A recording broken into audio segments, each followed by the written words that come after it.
final year exams. So dear students, final sem lo meeku cost accounting, taxation, commercial geography, database management system theory, database management system practicals, programming in C theory, programming in C practicals, and tally plus tally practicals 100 marks. So totally you are going to have per 700 marks. And I am not going to explain each and every subject. Just I am going to discuss about cost accounting syllabus. Dear students, there are totally 5 units. 5 units ఉన్నాయి. Distinguish between financial accounting, cost accounting and management accounting. అంటే financial accounting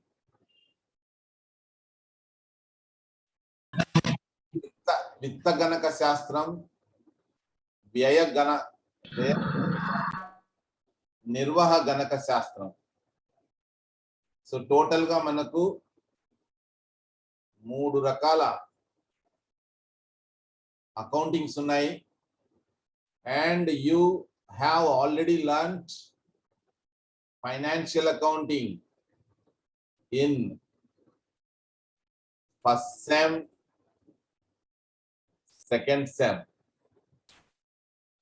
and you also learned in third sem corporate accounting, and in fourth sem you learned accounting for service organizations. Of course you have not yet written the exams, but so far relating to accounts you have completed 4 subjects.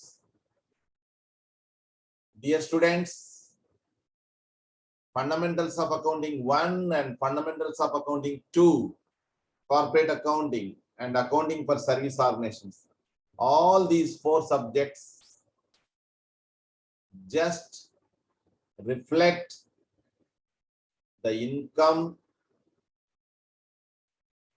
or the profit earned for a financial year and also the financial position of a business. ఈ 4 రకాల సబ్జెక్టులు మీకు ఒక సంవత్సరానికి ఒక వ్యాపార సంస్థ లేదా ఏఎస్ఓ అంటే ఒక స్వచ్ఛంద సేవా సంస్థ, ఎన్జిఓ అంటాం, నాన్ గవర్నమెంట్ ఆర్గనైజేషన్.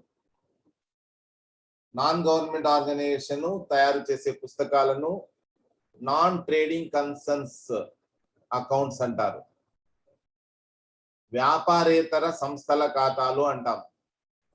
వ్యాపారం చేయని సంస్థల ఖాతాలనే నాన్ ట్రేడింగ్ కన్సర్న్ అకౌంట్స్ అంటారు. వాటిని అకౌంటింగ్ ఫర్ సర్వీస్ ఆర్గనైజేషన్స్.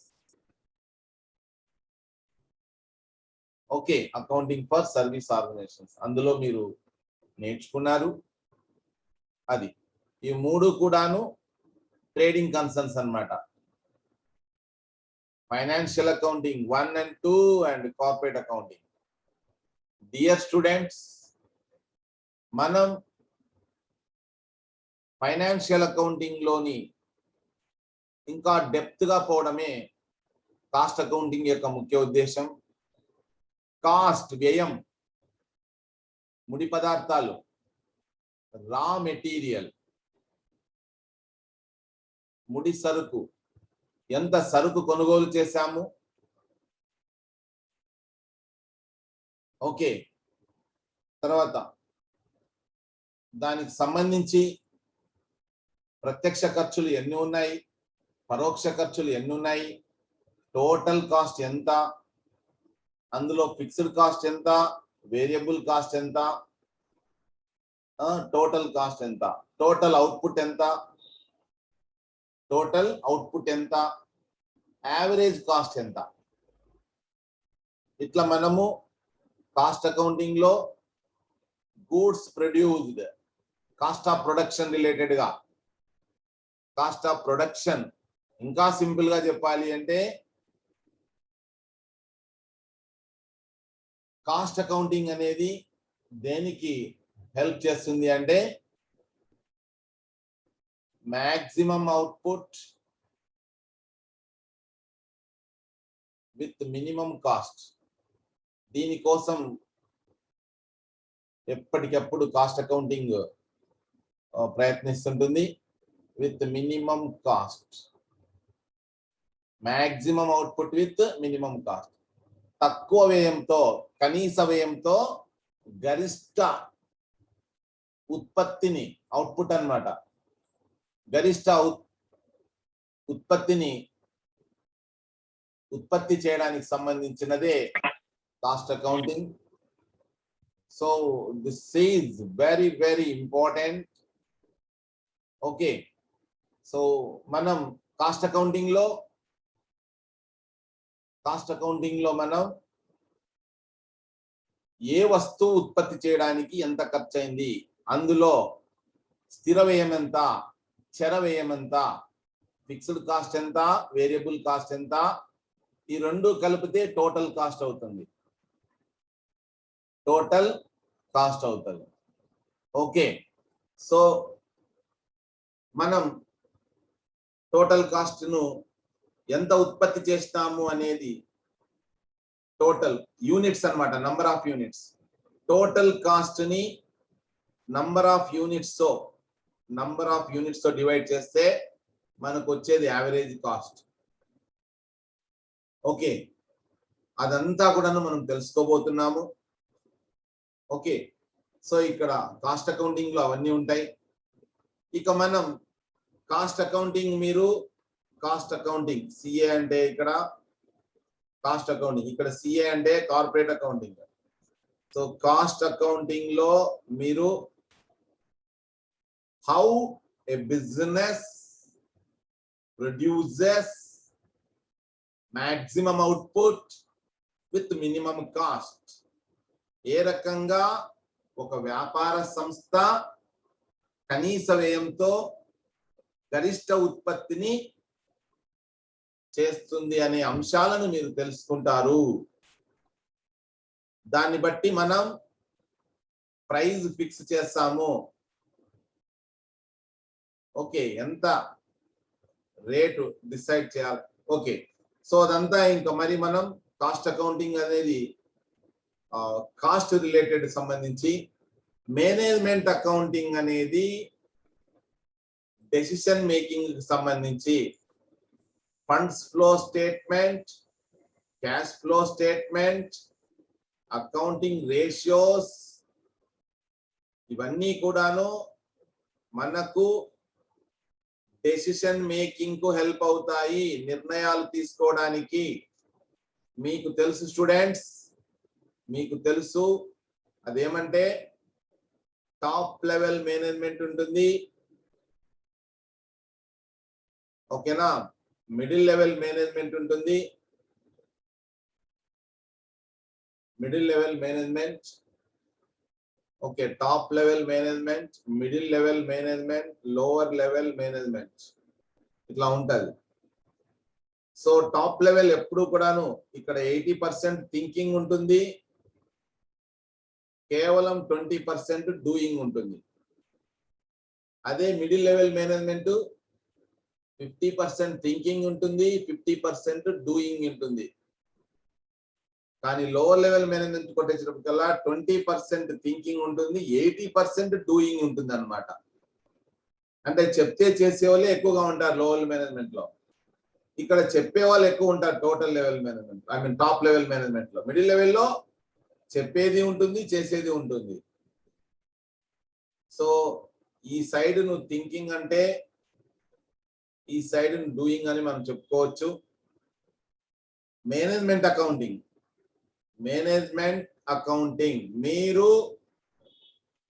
మీరు ఎప్పుడు నేర్చుకోబోతున్నారు అంటే 6th సెమ్ లో మోస్ట్లీ నవంబర్ లేదా డిసెంబర్ స్టార్ట్ అవుతుంది. ఆ లోపల మీరు నేర్చుకుంటారు. నవంబర్, డిసెంబర్ లేదా జనవరి అప్పుడు 3. ఓకే, మోస్ట్లీ డిసెంబర్ లేదా జనవరి అనుకుంటున్నాను నేనైతే. ఎందుకంటే మీరు పోయే కాలం కొద్దీ మనకు అకాడమిక్ ఇయర్ షార్ట్ అండ్ అవుకుంటూ వస్తుంది అనుకుంటున్నాము. మిమ్మల్ని ఏప్రిల్ 2022కు బయటకు పంపించడానికి ప్రయత్నాలు జరుగుతాయి. ఓకే, సో మీకు డిసెంబర్ లేదా జనవరిలో 6th సెమ్ లో భాగంగా మేనేజ్మెంట్ అకౌంటింగ్ సబ్జెక్ట్ జరుగుతుంది అనమాట. మేనేజ్మెంట్ అకౌంటింగ్ అంతా వ్యాపార నిర్ణయాలు, డెసిషన్ మేకింగ్ తీసుకోవడానికి హెల్ప్ అవుతుంది. That is the most important thing you have to understand, dear students. Okay my dear students, మనం కాస్ట్ అకౌంటింగ్ లో భాగంగా ఓకే ఫైనాన్షియల్ అకౌంటింగ్ కి, కాస్ట్ అకౌంటింగ్ కి, మేనేజ్మెంట్ అకౌంటింగ్ మధ్య తేడాలను తెలుసుకుంటాము. వ్యయ భావనలు, తర్వాత వర్గీకరణ తెలుసుకుంటాము. కాస్ట్ సెంటర్, కాస్ట్ యూనిట్ గురించి తెలుసుకుంటాము. తర్వాత కాస్ట్ షీట్ తయారు చేస్తాము. చాలా వండర్ఫుల్ గా ఉంటాయి. You will certainly enjoy. మనం దీనిలో భాగంగా ఫీల్డ్ ట్రిప్ కూడా వెళ్తాము. ఇండస్ట్రియల్ ఏరియా ఉన్నది డియర్ స్టూడెంట్స్. ప్రయాణ జాగ్రత్తలు తీసుకొని మీరు వస్తే త్వరలో, మోస్ట్లీ ఆగస్ట్ ఎండింగ్ లోపలే మనం ఫీల్డ్ ట్రిప్ అనంతపూర్ లో వెళ్ళొద్దాం. పర్మిషన్ తీసుకుంటాం మేము. ఓకే, సో మీరు ఫీల్డ్ ట్రిప్ ద్వారా మనకు రియల్ గా ఒక వస్తువు ఉత్పత్తి చేయడానికి ఫిక్స్డ్ కాస్ట్ ఎంత అవుతుంది, వేరియబుల్ కాస్ట్, ఇవన్నీ మీరు కాన్సెప్ట్స్, ఇవి వండర్ఫుల్ కాన్సెప్ట్స్. ఇవన్నీ కూడా మీరు నేర్చుకోవాలి, ప్రాక్టికల్ గా నేర్చుకోవాలనే ఉద్దేశంతోనే మీకు ఫీల్డ్ ట్రిప్ ను ఏర్పాటు చేస్తాము. పర్మిషన్ తీసుకొని, ప్రిన్సిపల్ గారి పర్మిషన్, తర్వాత మన హెచ్ఓడి సార్ గారి పర్మిషన్ తీసుకొని మీకు ఏర్పాటు చేయడం జరుగుతుంది. మీకు కాస్ట్ అకౌంటింగ్ అర్థం కావాలి అంటే కంపల్సరీగా ఇండస్ట్రీస్ చూడాలి. ఇండస్ట్రీస్ చూసే తీరాలి డియర్ స్టూడెంట్స్. ఇండస్ట్రీస్ చూస్తేనే మీకు అర్థమవుతుంది. అందుకనే ఎలిమెంట్స్ ఆఫ్ కాస్ట్, వ్యయం యొక్క ముఖ్యమైన అంశాలలో మెటీరియల్స్ కంట్రోల్, ముడి సరుకు నియంత్రణ, selective control, ABC technique, stock levels, EOQ economic order quantity, methods of pricing issues, FIFO అంటే పద్ధతులు, స్టాక్ ను జారీ చేయడానికి సంబంధించి ఫస్ట్ ఇన్ ఫస్ట్ అవుట్ అని, లాస్ట్ ఇన్ ఫస్ట్ అవుట్ అని, వెయిటెడ్ యావరేజ్ అని, బేస్ స్టాక్ మెథడ్స్ అని విత్ ప్రాబ్లమ్స్ ఉంటాయి డియర్ స్టూడెంట్స్. అది కూడా మనం నేర్చుకోబోతున్నాం. వండర్ఫుల్ గా ఉంటాయి ఇవన్నీ కూడా. ఆ తర్వాత labour and over heads. Dear students, ఒక వస్తువు ఉత్పత్తి చేయడానికి కార్మికులు అవసరం అవుతారు. కార్మికులకు చెల్లించడానికి సంబంధించిన ఖర్చులన్నీ మనము 3rd యూనిట్ లో భాగంగా నేర్చుకుంటాం. సో బాగా పని చేయడానికి వాళ్ళకు ప్రోత్సాహకాలు కూడా ఇస్తాము. వివిధ రకాల ప్రోత్సాహకాల పథకాలు ఉంటాయి. ఆ పథకాలు గురించి కూడా మనం నేర్చుకుంటాం డియర్ స్టూడెంట్స్. ఓకే, ఆ తర్వాత ఏ ఖర్చు ఏ శీర్షిక కింద వస్తుంది అనే అంశాన్ని కూడా మనము 3rd యూనిట్ లో భాగంగా నేర్చుకుంటాము. మై డియర్ స్టూడెంట్స్, దానితో పాటు వివిధ రకాల ప్రతి పనికి ఒక కాస్టింగ్ మెథడ్ ఉంది. మనము ఒక్కొక్క వస్తువు ఉత్పత్తి చేయడానికి ఒక్కొక్క పద్ధతి ఉంది. ఆ పద్ధతి బట్టే వ్యయాలను మనము గణన చేస్తాము. జాబ్ కాస్టింగ్ అంట, ప్రాసెస్ కాస్టింగ్ అంట. తర్వాత నష్టాలు వస్తే సాధారణ నష్టాలు, అసాధారణ నష్టాలను ఎట్లా వాటిని ట్రీట్ చేయాలా, ఓకేనా. తర్వాత ప్రాసెస్ కాస్ట్ అకౌంట్స్ ఎట్లా తయారు చేయాలి, ఏదైనా వేస్ట్ వృధా అయితే మెటీరియల్లో, రా మెటీరియల్లో, మనం తెచ్చిన రా మెటీరియల్లో వృధా అయితే దానిని కానీ, స్క్రాప్ అంటే తుక్కు, ఓకేనా, తుక్కును ఎట్లా మనము ట్రీట్ చేయాలా దానికి సంబంధించిన లెక్కలు. తర్వాత జాయింట్ ప్రోడక్ట్స్ అన్నమాట, ఉమ్మడి వస్తువులు ఉంటాయి, బై ప్రోడక్ట్స్ ఉంటాయి. బై ప్రోడక్ట్స్ అంటే చెరుకు నుంచి మనం రసం తీస్తాము, ఆ రసంతో బెల్లం తయారు చేస్తాము, చక్కెర తయారు చేస్తాం డియర్ స్టూడెంట్స్. దానితో పాటు ఆ పిప్పి ఉంటుంది కదా, ఆ పిప్పితో మనం మళ్ళీ కొన్ని బై ప్రోడక్ట్స్ తయారు చేయడం జరుగుతుంది. ప్రాక్టికల్ ఎగ్జాంపుల్స్ తో మీకు నేర్చుకోవడం జరుగుతుంది. ఇక అత్యంత ఇంపార్టెంట్ చాప్టర్, చాలా ఇంట్రెస్టింగ్ గా ఉండే చాప్టర్ మార్జినల్ కాస్టింగ్. సో ఈ చాప్టర్ గురించి కూడా మనం తెలుసుకుంటాము. కాబట్టి my dear students, very very interesting subject ఇది. You will certainly enjoy. 10వ తేదీన మీరు ఇక్కడికి వచ్చినప్పుడు ప్రతి ఒక్కరూ మీరు మధ్యాహ్నం ఇక్కడే ఉండేటట్టుగా ప్లాన్ చేసుకుంటే 2 PM to 4 PM ఒక 2 hours మాత్రమే మనం ఫీల్డ్ వర్క్ పోవడానికి ప్రయత్నిద్దాం. ఫీల్డ్ ట్రిప్ బెల్లారి రోడ్ లో ఇండస్ట్రియల్ ఏరియా ఉంది డియర్ స్టూడెంట్స్. ఆ ఇండస్ట్రియల్ ఏరియాలో